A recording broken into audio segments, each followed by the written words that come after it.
going on, y'all? This is Mike Phi, aka Mike Physics, Mindful Media, Musical Motivation. Story mode. So here's part 2 story of the Runyon Ave Mixtape. When I was mentioning before about the members that was on the project, and it was one that I left out. One of the most important pieces, and it wouldn't be a project without them. So if you haven't figured out the one important piece that would be left out, then you might want to stop this and go right back to the DNAV version. For those who've already figured it out, let's get into the story. So that one important piece that was left out was Conniva. Conniva at this time was going through a lot of family and personal issues at the time, so we already seen that he wasn't going to be a part of the project. A lot of us was devastated to hear it, but we understood it. One thing that I stress to people, whether you are artist, musician, producer, or whatever, nothing is more important than home. The music, the attention, and all that stuff gonna always be there. When it comes to family and friends, when it comes to yourself, this life is only temporary. And we definitely had to hold it down for the OG and let him know that he was still with us,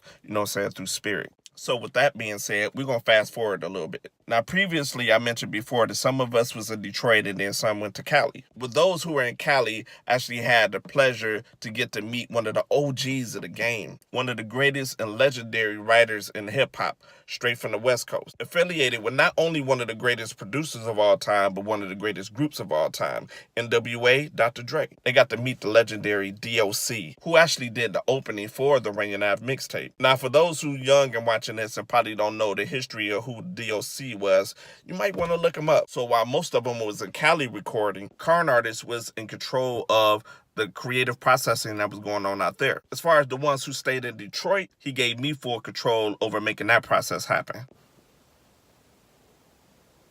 I'm going to tell y'all a funny story about that one. He probably wouldn't want me to tell y'all this, but hey.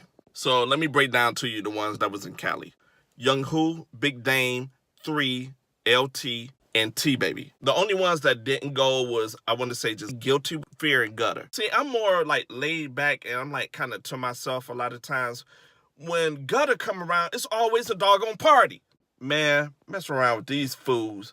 I ain't never drank so doggone much. But the chemistry though, man, we had so much fun doing that project, man. Now keep this in mind. Before we ever start recording with Gutter, I think I was the only one at this time who actually heard what they were doing out there in Cali. Because what registered to my ears was nothing but fire. It was super hard. And I had to think to myself, like, how we even gonna even keep a balance or top this? So Tense and Gutter come through. So as soon as they see each other, here we go. It's a family reunion. A little bit of goose, hen flowing around, you know what I'm saying? Other activities is going. You know what I'm saying? Ports is being smoked. All this helps the creative process. So I finally get into order and get everybody to kind of listen what happened in Cali. I'll never forget these reactions. Now, I told y'all my reaction when I heard it. Now, they felt the same way that I did as far as it being fire. Now, I already had a couple of joints that I had kind of set up that kind of brought a different caliber than what they were doing out there in Cali. Now, mind you, we are wrapping off stuff that was kind of previously recorded, kind of how the buzz with 50 Cent and G-Unit got popular off of. So, yeah, we wrapping off other people's stuff. I should have said that. But our twist on how Runyon Ave did it as a whole, we made them songs like it was ours. The joints they did out there in Cali, man, they had the streets like buzzing. You know what I'm saying? They had some crazy quotables in those joints. They had created a lot of dope hood anthems. Tense did a joint that was kind of like a Detroit anthem. It was real dope, man. Straight hip hop, but you know what I'm saying? It gave you that real Detroit feeling. So being that it was Fear and Gutter, you know what I'm saying? We had to be in the creative mode and we had to take a different approach. So while they had the streets,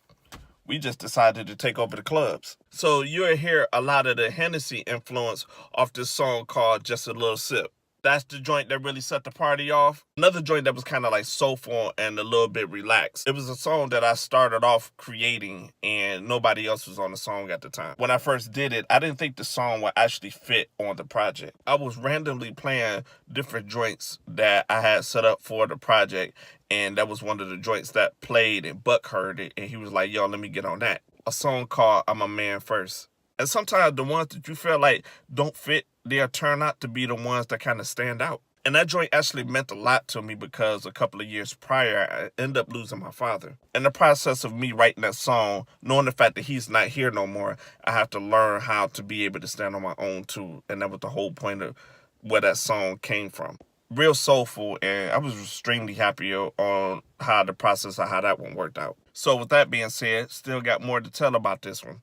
So I'll see y'all Part 3. Mike Physics, keep it 100. My pride just won't allow me to cry, but I'm a man first. And I know it seems the world is getting colder, but really life is heaven dressed in disguise. I can only take so much.